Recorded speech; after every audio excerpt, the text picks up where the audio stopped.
Vous êtes-vous déjà demandé ce que les riches savent et font différemment qui les place dans une position financière élevée? Et que veulent-ils que vous ne découvriez pas sur le véritable chemin de la prospérité? Aujourd'hui, nous allons vous révéler le secret qui, si vous l'utilisez à votre avantage, peut transformer complètement votre vie financière. Il ne s'agit pas de formules magiques ou de raccourcis, mais d'un état d'esprit que les riches gardent secret. C'est un état d'épris de l'apprentissage continu, d'embrasser les erreurs comme des opportunités et de toujours chercher plus. Robert Kiyosaki, dans son livre Fake, met en lumière la véritable différence entre les riches et les gens ordinaires.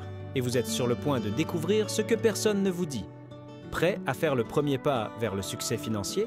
Avez-vous déjà réfléchi à ce qui rend certaines personnes tellement réussies tout au long de leur vie, tandis que d'autres restent bloquées? La réponse n'est ni la magie, ni la chance. Elle réside dans l'apprentissage continu. Vous vous souvenez des 3 sages qui étaient reconnus pour leur sagesse? Ils n'étaient pas sages parce qu'ils avaient de l'argent ou de grandes richesses, mais parce qu'ils étaient toujours à la recherche de nouveaux apprentissages, de nouvelles expériences. C'est cela qui définit une mentalité riche, la volonté d'apprendre toute sa vie.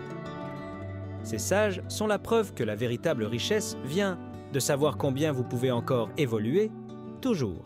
L'apprentissage continu n'a pas de limite, et si vous êtes prêt à adopter cet état d'esprit, le succès suivra.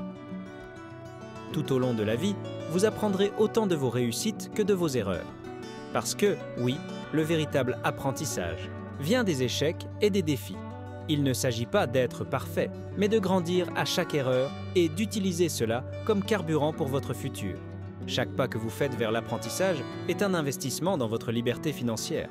La transformation commence lorsque vous acceptez qu'il y a toujours quelque chose de plus à apprendre. Vous êtes-vous déjà dit « je sais déjà » assez? Eh bien, ceux qui pensent ainsi limitent leur propre évolution. Les personnes qui réussissent, celles qui créent de la richesse et atteignent le succès, ne cessent jamais d'apprendre.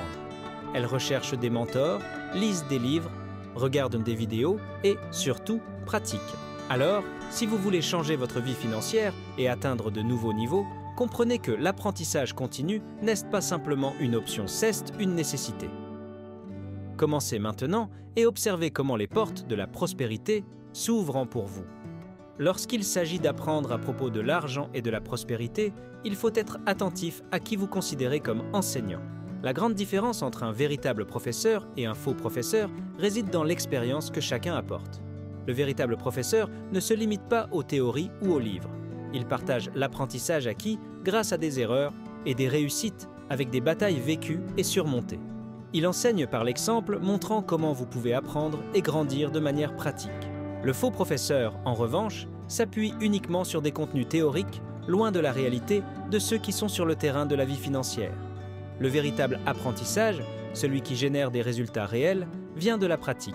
Lorsque vous êtes confronté à un défi, c'est là que l'apprentissage se produit. Les erreurs que vous commettez sont des leçons précieuses et les vrais professeurs le savent. Ils vous encouragent à vous permettre d'échouer, à apprendre de cela et, surtout, à appliquer les connaissances acquises pour atteindre le succès. Le véritable professeur n'a pas peur de montrer les cicatrices laissées par ses propres erreurs, car c'est grâce à elles qu'il est devenu plus fort et plus intelligent. Ce sont ces leçons de vie qui font toute la différence. Au cours de votre parcours, vous rencontrerez de nombreux professeurs qui semblent avoir la réponse à tout, mais qui n'ont pas l'expérience nécessaire pour enseigner de manière authentique. Ce sont les faux professeurs. Ils peuvent même offrir des conseils et des formules, mais il leur manque l'ingrédient essentiel, l'expérience pratique. Si vous souhaitez adopter une mentalité riche, apprenez avec ceux qui ont de l'expérience dans la réalité du terrain et non avec ceux qui ne reproduisent que des théories jamais appliquées. Soyez critique lorsque vous choisissez ceux qui vous guideront dans ce voyage. À l'école, on nous apprend à éviter les erreurs à tout prix, comme si elles étaient quelque chose à craindre. Quand nous commettons une erreur, nous sommes corrigés, réprimandés, et cela nous donne la sensation que l'échec est synonyme d'insuccès. Mais la réalité est bien différente. Dans le monde des affaires, des investissements et de la prospérité financière, les erreurs ne sont pas vues comme des échecs, mais comme des opportunités d'apprentissage. Ceux qui ont réussi financièrement ont probablement commis une multitude d'erreurs avant d'arriver là où ils sont. Ces erreurs n'ont pas été un obstacle, mais un tremplin pour la croissance. Alors que l'école cherche à former des esprits sans erreur, la vie réelle exige exactement l'inverse. Apprendre à gérer. Les erreurs, apprendre d'elles et poursuivre le chemin sans abandonner est le véritable secret du succès. Dans le monde réel, la vie ne vous donne pas une deuxième chance pour refaire un examen, mais elle vous offre des opportunités infinies d'essayer à nouveau en ajustant vos stratégies et en poursuivant vos objectifs. Chaque erreur est une leçon qui doit être absorbée et appliquée avec sagesse. Celui qui fait des erreurs et apprend devient plus fort, plus sage et mieux préparé pour affronter les prochains défis. C'est pourquoi l'éducation formelle ne prépare souvent pas les gens au succès financier ou à la liberté financière. Elle peut enseigner à mémoriser des formules et à réussir des examens, mais elle ne vous apprend pas à gérer les hauts et les bas de la vie réelle. Et lorsque vous quittez l'école, vous vous retrouvez face à une réalité complètement différente, où la seule manière de progresser est d'apprendre de vos erreurs et de surmonter les défis. Si vous voulez vraiment apprendre à propos de l'argent et de la prospérité, préparez-vous à faire des erreurs et à les utiliser comme carburant pour votre évolution. Lorsque nous parlons de la différence entre les riches et les gens ordinaires, la première chose qui nous vient à l'esprit est bien sûr l'argent. Mais le véritable facteur qui sépare ces deux groupes ne réside pas dans la somme d'argent qu'ils possèdent, mais dans leur manière de gérer l'argent. Tandis que beaucoup de gens ordinaires considèrent l'argent comme quelque chose à économiser, à conserver et à protéger, les riches ont une mentalité complètement différente. Ils considèrent l'argent comme un outil pour en générer davantage. Que font-ils de différent ? Ils investissent, prennent des risques calculés et font travailler l'argent pour eux. Pour les riches, la véritable richesse vient de l'état d'esprit et non du solde bancaire. Un autre facteur majeur qui sépare les riches des gens ordinaires est l'utilisation du crédit. Pour la majorité des gens, la dette est un fardeau à éviter à tout prix. Cependant, les riches savent utiliser le crédit à leur avantage, en seototis, utilisant des dettes intelligentes, comme des prêts pour investir, pour amplifier leurs gains. Plutôt que de craindre les dettes, ils apprennent à les utiliser comme un levier pour augmenter leur patrimoine. Les riches comprennent que, avec les bonnes connaissances, la dette peut être l'un des plus grands alliés sur le chemin de la prospérité financière. Contrairement aux gens ordinaires, qui tombent souvent dans le piège de rembourser leurs dettes sans comprendre comment les utiliser stratégiquement, les riches savent que s'ils sont bien conseillés, le crédit peut être la clé pour multiplier leur argent. De plus, les riches savent que le succès financier n'est pas quelque chose qu'on peut atteindre seul.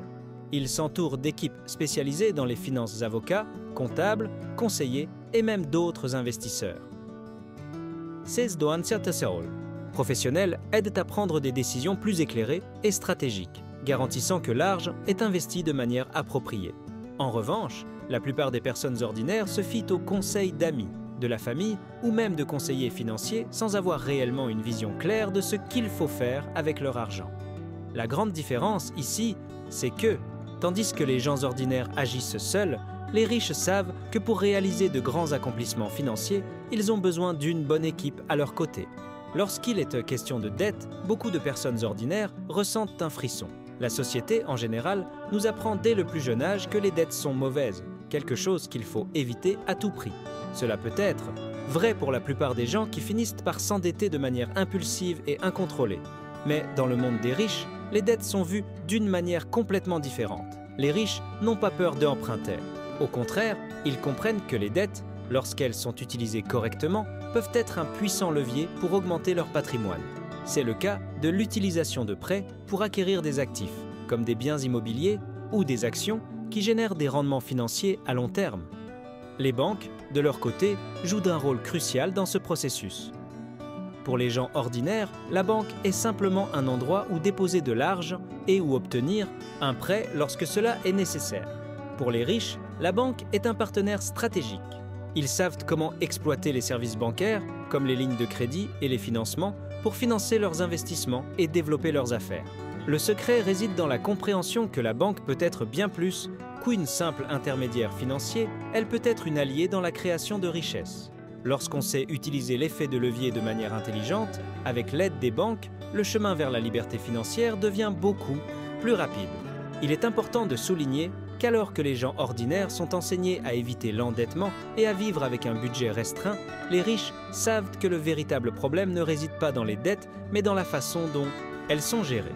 La différence réside dans l'état d'esprit, tandis que beaucoup considèrent la dette comme un fardeau, les riches la voient comme une opportunité d'investissement. Pour les riches, l'essentiel est de savoir quand et comment emprunter, et aussi de comprendre le pouvoir des intérêts composés et du crédit. Ainsi, il est possible de transformer un simple prêt en un levier pour générer davantage de richesses et diversifier son portefeuille d'investissement.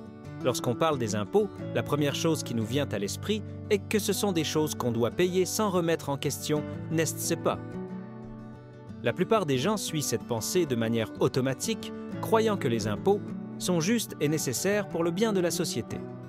Cependant, ce que beaucoup ignorent, c'est qu'en réalité, les riches évitent souvent de payer des impôts, ou, du moins, en paient bien moins que la plupart d'entre nous. Le secret derrière. Cela réside dans les stratégies qu'ils utilisent pour minimiser leurs obligations fiscales. Ils ne contournent pas nécessairement la loi, mais utilisent toute une série de ruses légales, comme la création d'entreprises et d'investissements qui permettent une imposition plus faible. En fait, la Révolution américaine, qui a été impulsée par une révolte contre les impôts, montre à quel point ce système a toujours été contesté.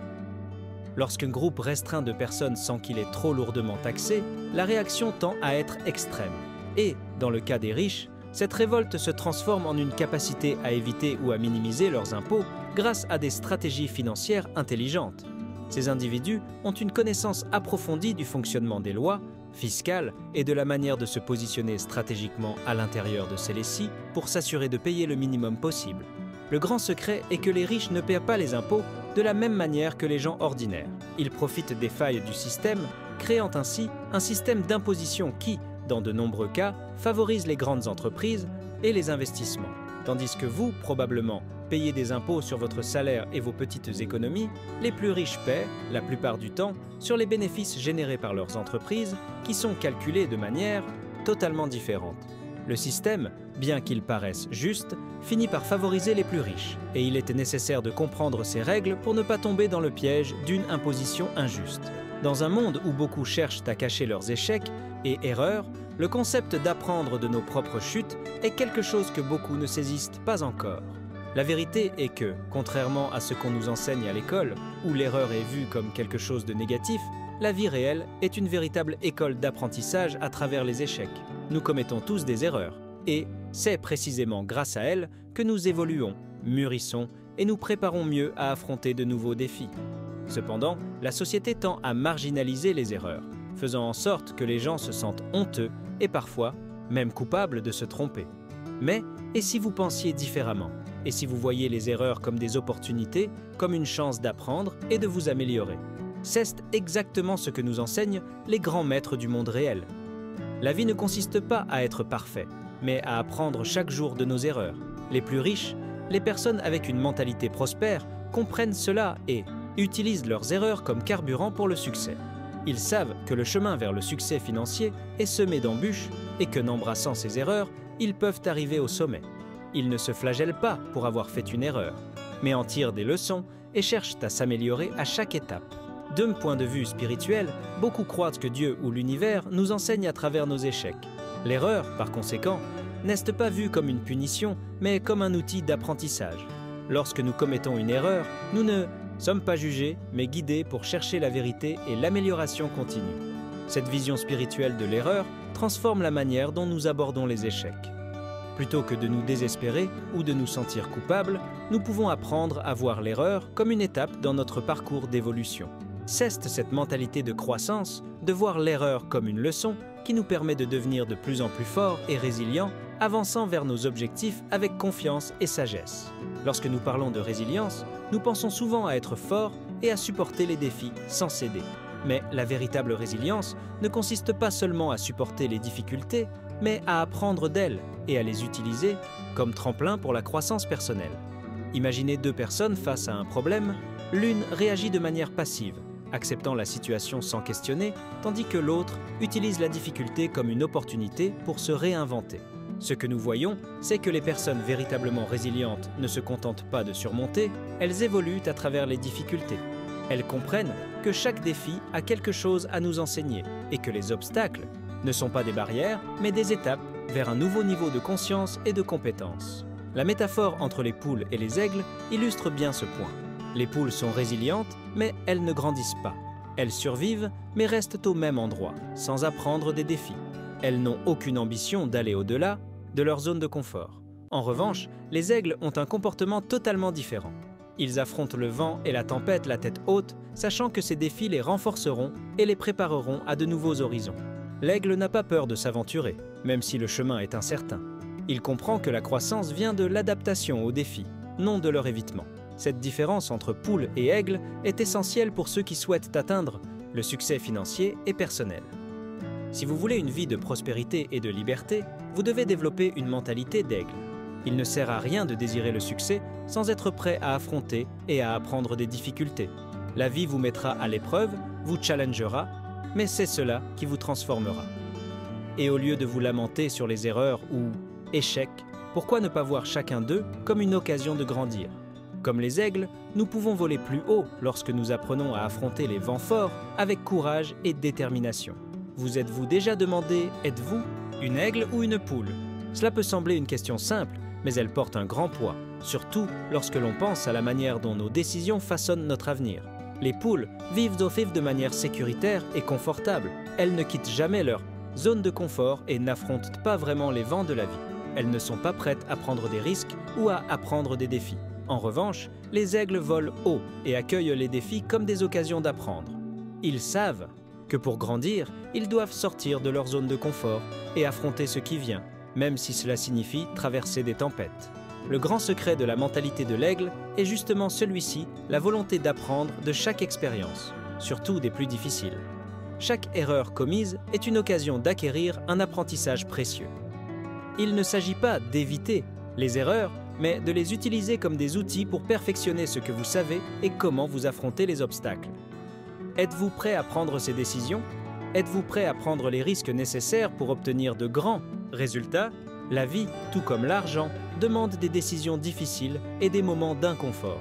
Mais avec la bonne mentalité, ces moments se transforment en apprentissage et l'apprentissage devient succès. Enfin, lorsque vous abordez la vie avec l'état d'esprit d'aigle, vous apprenez à voir chaque défi comme une opportunité de croissance. Vous ne vous limitez pas à ce que vous savez déjà, mais vous cherchez à élargir vos horizons. Peu importe à quel point le chemin semble difficile, car vous savez que vous grandissez et vous préparez pour un avenir plus prospère et épanouissant. Qu'en sera-t-il de vous? Allez-vous continuer à vous traîner comme une poule ou allez-vous vous lever et voler comme un aigle? Le choix vous appartient, mais rappelez-vous, chaque choix entraîne une leçon et chaque leçon, une nouvelle opportunité de devenir la meilleure version de vous-même. Maintenant que vous connaissez le secret que les riches gardent précieusement, il est temps de réfléchir à vos propres attitudes face à l'argent. Êtes-vous prêt à investir dans l'apprentissage continu, à apprendre de vos erreurs et à adopter une mentalité de croissance? La vérité est que la seule différence entre ceux qui restent bloqués dans un cycle de difficultés financières et ceux qui atteignent la liberté financière réside dans la façon dont ils affrontent les adversités et la quête de connaissances. Êtes-vous prêt à prendre les rênes de votre avenir et à appliquer tout ce que vous avez appris? Si c'est le cas, n'oubliez pas de vous abonner à la chaîne et d'activer les notifications. Ce n'est qu'ainsi que vous vous assurerez de ne manquer aucun contenu transformateur. Rappelez-vous, l'avenir appartient à ceux qui cherchent à apprendre constamment. Êtes-vous prêt à en faire partie?